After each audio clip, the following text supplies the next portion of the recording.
Who do you guys think is the strongest fixer in Project Moon? It's gotta be the red mist. No, it's the red gaze. What about the purple tear?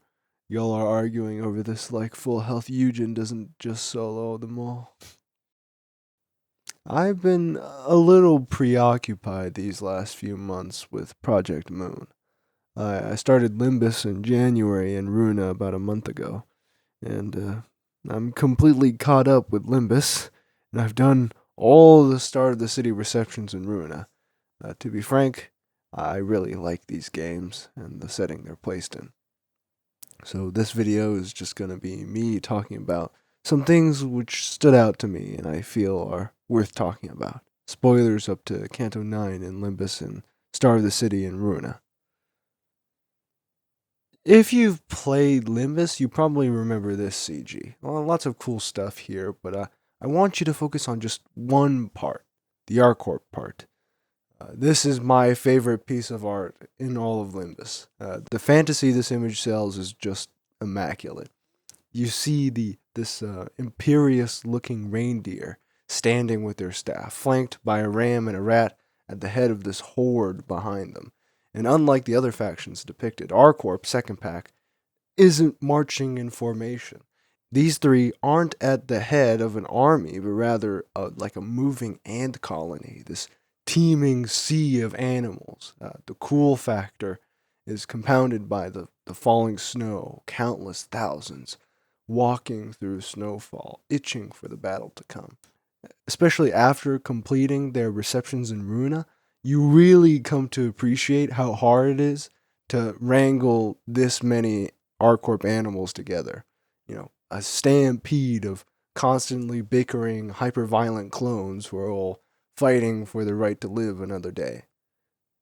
Can you tell that Skaven are my favorite Warhammer faction? The other first row Star of the City receptions all in some way explain to us that the library is now in the big leagues, you know.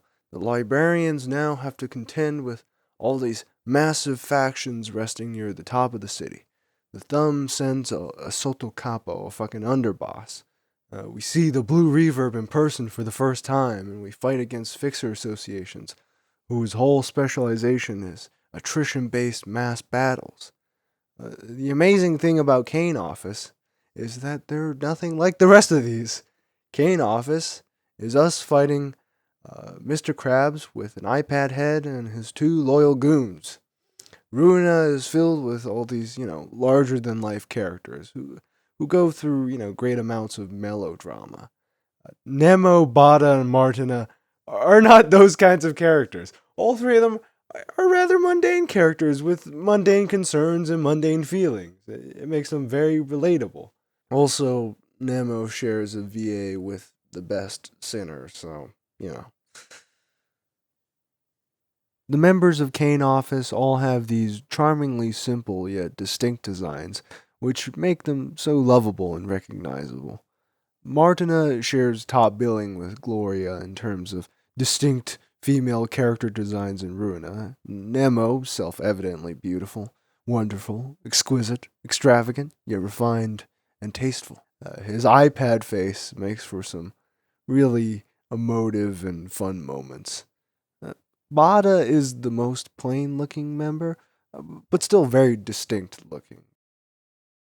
This one Lei Heng soundbite. Yeah!